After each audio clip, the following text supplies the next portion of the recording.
Good morning everyone. The name of our experiment is determination of percentage of iron in hematite. So here we are going to use one standard solution, that is solution of potassium dichromate. So first we need to prepare the standard solution. That's why we need to weigh out first what is the amount of salt we are going to use. So the standard salt is potassium dichromate. Here Syed is going to show how we are going to weigh out the potassium dichromate. First we are taking the salt filled bottle. The weight is 21.992. Now we are transferring the salt into a 250 ml flask. Next we are again weighing out the empty bottle. 18.995 is the weight of the empty bottle. So if we subtract from the salt filled bottle minus empty bottle, we will get what is the amount of solution salt transferred. Next we are going to add water to dissolve the potassium dichromate solution to prepare the standard solution. So here in 250 ml flask we are adding water, and slowly we are trying to dissolve the potassium dichromate by the addition of water.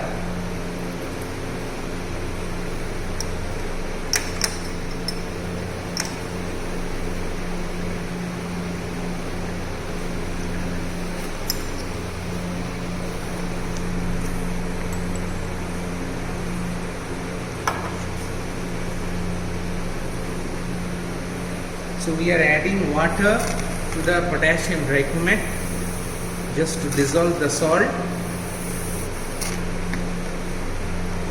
And now the solution, the salt is mixed with water by shaking the flask.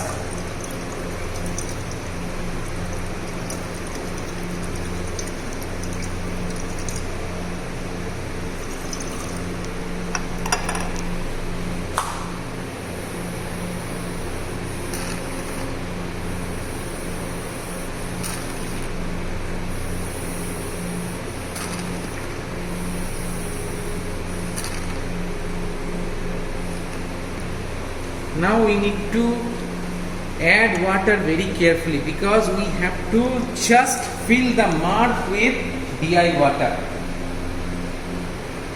So we are taking the water in burette and we are just going to add exact amount of 250 ml by doing the volume makeup.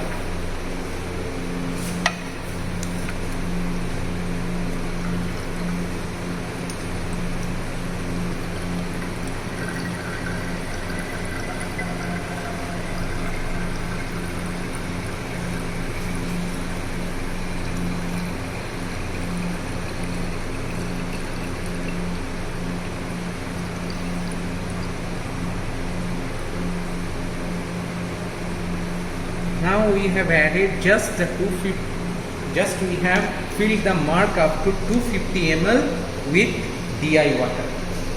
Next is we need to mix the solution to make it homogeneous.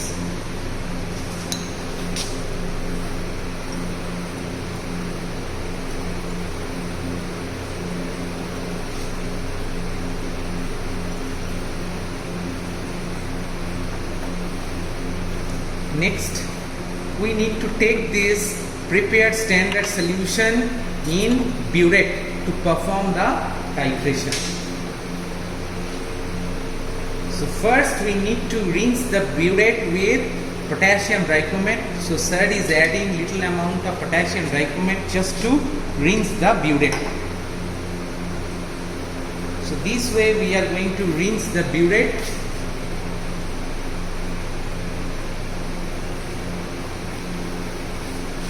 Now we are going to add the potassium dichromate up to the 0 mark in the burette.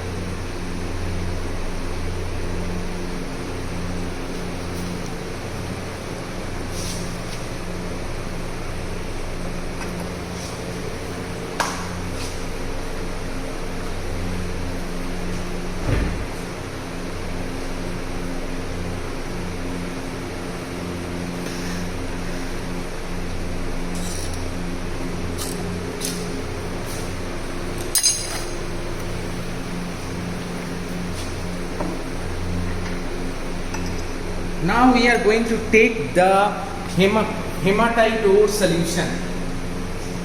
In hematite solution, iron exists as Fe3 plus ion, because hematite is, so we are going to pipette out 25 ml of the solution.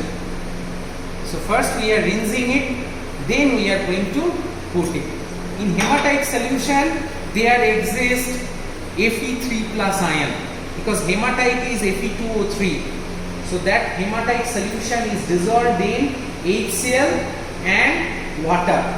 As a result, it exists as Fe3 plus ion in the solution.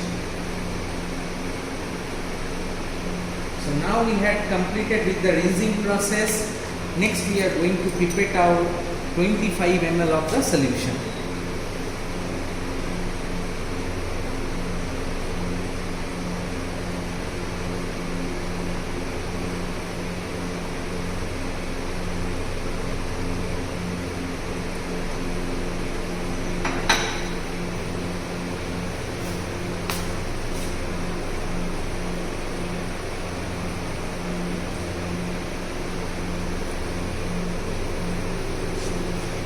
So here we are taking the solution in a conical flask. Next step is that Fe3 plus is highly stable. It will not react with any of the solution. Like as we are using potassium dichromate, it doesn't react with potassium dichromate. So to make Fe3 plus to react with potassium dichromate, we have to prepare one strategy. The strategy is that we are going to reduce Fe3 plus ion to Fe2 plus ion. Fe2 plus ion is highly reactive. It will obviously react with potassium dichromate. That's why we need to reduce the solution now. For the reduction process, we are going to add stannous chloride. So before the addition of stannous chloride, we need to add little amount of HCl solution just to make the solution acidic. Why we are adding HCl? Just 5 ml of HCl we are adding. Why we are adding HCl? To make the medium acidic. See, the color of the solution becomes intense yellow due to the formation of FeCl3. Now we are heating up the solution. So this heating process and also the addition of HCl is just to influence the reduction of Fe3 plus ion. So in presence of acidic medium and heating, we are going to reduce the solution in presence of stannous chloride. So we need the solution to boiling.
creation of bubbles now.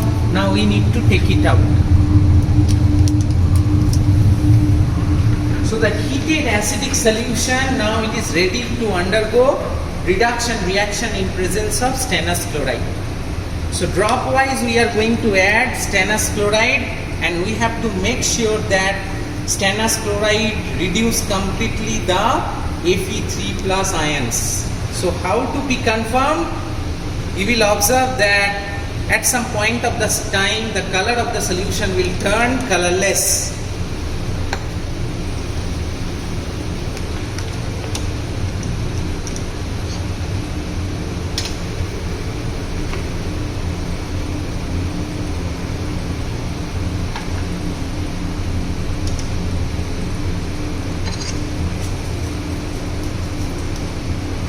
So here we are adding stannous chloride solution dropwise.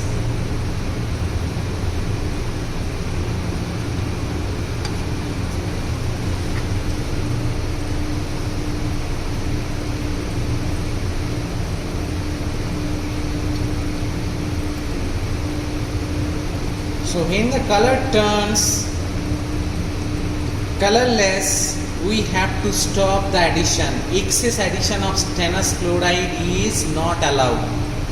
Just the color changes. And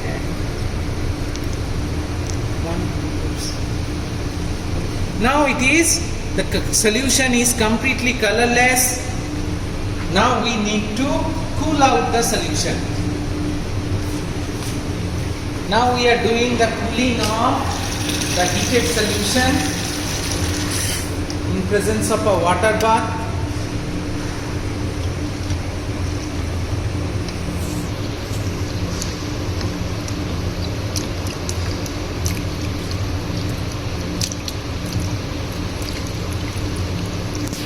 Now we need to, after the cooling process, we need to confirm that, or we need to make sure that we have not added excess stannous chloride. That means if we have added excess, we need to dissolve that stannous chloride. Otherwise it will disturb in our future process.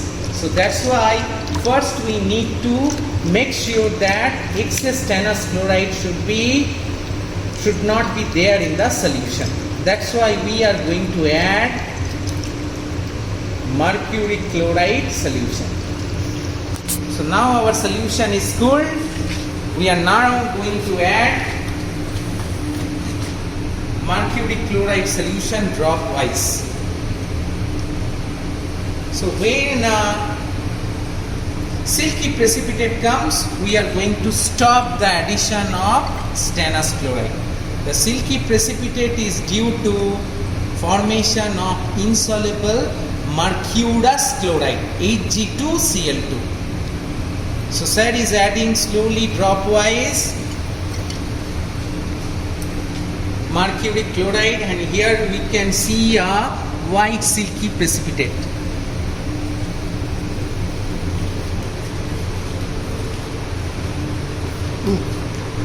Next, we are going to titrate the solution in presence of potassium dichromate.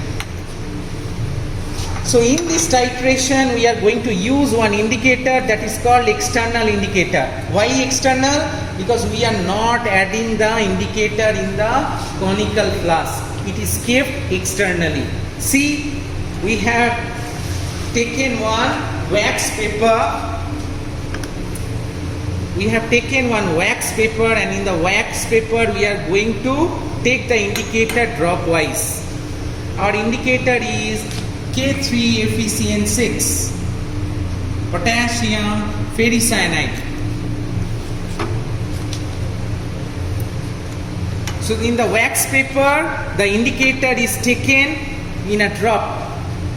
Now we are going to titrate the solution. So first we have added 3 ml of potassium dichromate. Then we are going to take one glass rod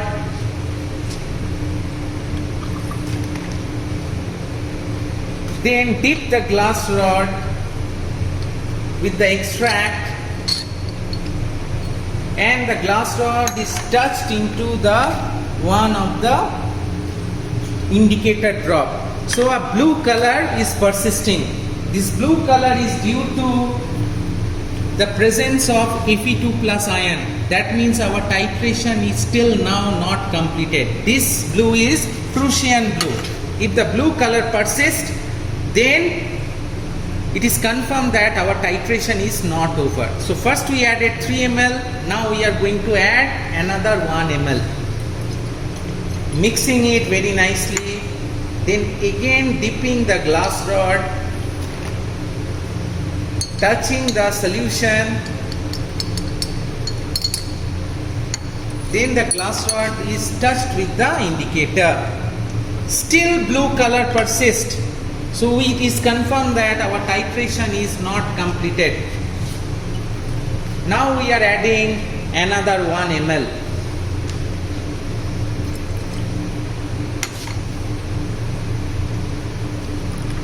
Solution is mixed properly. Again we are dipping a glass rod. Then we are adding the indicator. See, the indicator doesn't change the color. See, we are touching the drop, the color is not showing any change. That means our titration is over. So the total amount of added K2Cr2O7 is 5 ml.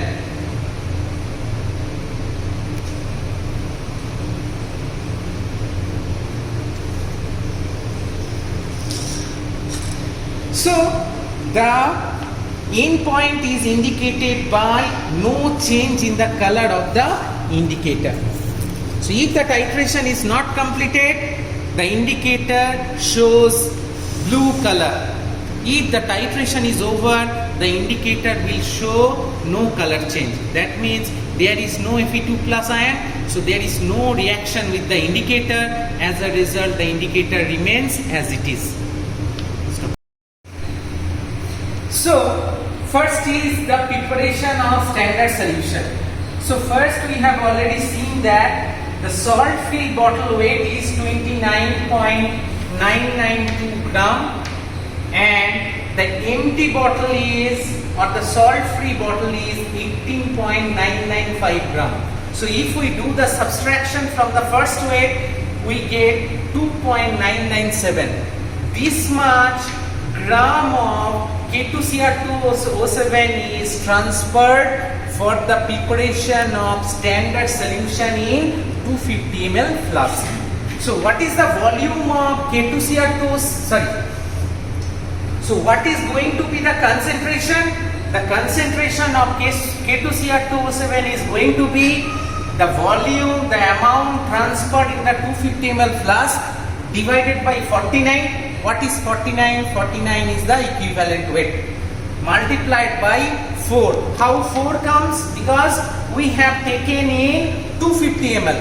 So if we are calculating the normality, so we need to multiply by 1000. 1000 divided by 250 is 4. So we are multiplying this factor by 4. So the total concentration comes as 0.244 normal. As we have seen, during the course of the titration, volume of K2Cr2O7 consumed is 5 ml. So what is the concentration of the iron ore solution?